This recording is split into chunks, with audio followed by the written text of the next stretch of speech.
ಮಂಜೇಶ್ವರದ ಅಭಿವೃದ್ಧಿಯ ಹರಿಕಾರ ತುಳುನಾಡಿನ ಕಮ್ಯುನಿಸ್ಟ್ ಚಳುವಳಿಯ ಅಗ್ರಗಣ್ಯ ನೇತಾರ ಹಾಗೂ ಮಂಜೇಶ್ವರದ ಮಾಜಿ ಶಾಸಕ ಕಾಮ್ರೇಡ್ ಎಂ ರಾಮಪ್ಪ ಮಾಸ್ಟರ್ ಅವರ 35ನೇ ಸಂಸ್ಮರಣಾ ಸಮ್ಮೇಳನವು ಮಂಜೇಶ್ವರದ ಥಾಮಸ್ ಸಭಾಂಗಣದಲ್ಲಿ ಶ್ರದ್ಧಾ ಭಕ್ತಿಯಿಂದ ಜರುಗಿತು.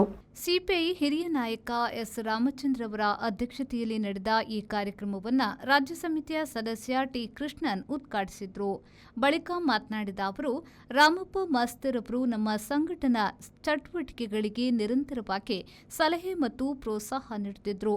ಅವರ ಮಾರ್ಗದರ್ಶನದಂತೆ ನಾವು ಸಾಗುತ್ತಿದ್ದೆವು ಎಂದು ಹಳೆಯ ನೆನಪುಗಳನ್ನು ಮೆಲುಕು ಹಾಕಿದರು. ಅಧ್ಯಕ್ಷತೆ ವಹಿಸಿದ್ದ ಎಸ್ ರಾಮಚಂದ್ರ ಅವರು ಮಾತನಾಡಿ, ರಾಮಪ್ಪ ಮಾಸ್ತರ್ ಅವರ ಜೀವಿತಾವಧಿಯಲ್ಲಿ ಅವರ ಒಡನಾಡಿಯಾಗುವ ಸೌಭಾಗ್ಯ ನನಗೆ ದೊರೆತಿತ್ತು.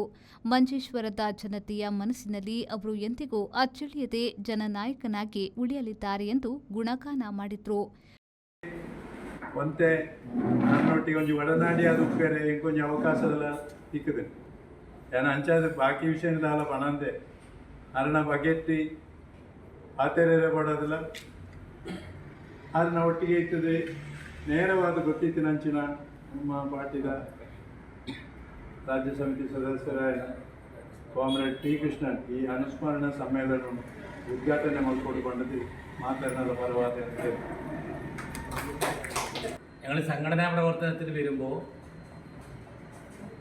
സഖാവ് രാമകുമാർ കണ്ട് മാത്രമേ ഞങ്ങൾ എൻ്റെ മറ്റ് കാര്യങ്ങളെല്ലാം ആലോചിച്ച് മാത്രം ചെയ്യാറുള്ളൂ. ആ സ്കൂളിനടുത്ത് ആ വീട്ടിൽ അദ്ദേഹത്തെ കണ്ട് ഉപദേശങ്ങളൊക്കെ ചോദിച്ച് മാഷ് പറഞ്ഞു തരുന്ന കാര്യങ്ങൾക്കനുസരിച്ച് ഞങ്ങൾ പരിപാടികളുമായി പോകുന്ന രീതിയാണ് ഉണ്ടായിരുന്നത്. അപ്പം അങ്ങനെയുള്ള ബന്ധങ്ങൾ മാത്രമാണ് നമ്മൾ വ്യക്തിപരമായിട്ടുള്ള ബന്ധങ്ങളുള്ളത്. എന്നാൽ നമുക്ക് എല്ലാവർക്കും അറിയാവുന്നതുപോലെ ഈ മഞ്ചേശ്വരം മേഖലയിലെ കമ്മ്യൂണിസ്റ്റ് പാർട്ടിയുടെ പ്രവർത്തനത്തിൽ നേതൃത്വം നൽകിയതിൽ ഏറ്റവും പ്രധാനപ്പെട്ട ഒരാളാണ് സഖാവ് രാമകുമാർ. ಈ ಸಂದರ್ಭದಲ್ಲಿ ವೇದಿಕೆಯಲ್ಲಿ ಜಿಲ್ಲಾ ಸಮಿತಿಯ ಸದಸ್ಯ ಜಯರಾಮ್ ಬಳ್ಳಂಕುಡಿಲ್, ರಾಮಕೃಷ್ಣ ಕಡಂಪಾರ್, ಜಿಲ್ಲಾ ಮೋಟಾರ್ ಯೂನಿಯನ್ ಅಧ್ಯಕ್ಷ ಮುಸ್ತಫಾ ಕಡಂಪಾರ್, ಲೋಕಲ್ ಕಾರ್ಯದರ್ಶಿ ಶ್ರೀಧರ್ ಆರ್ಕೆ, ಹರೀಶ್ ಕಿಯರ್ ಹಾಗೂ ಗಂಗಾಧರ್ ಕೋಟೆ ಉಪಸ್ಥಿತರಿದ್ದರು. ಕಾರ್ಯಕ್ರಮಕ್ಕೆ ಅಜಿತ್ ಲಾಲ್ಬಾಗ್ ಸ್ವಾಗತವನ್ನ ಕೋರಿದ್ರು. ಶ್ರೀಧರ್ ಆರ್ಕೆ ಅವರು ವಂದನಾರ್ಪಣೆ ಮಾಡಿದ್ರು.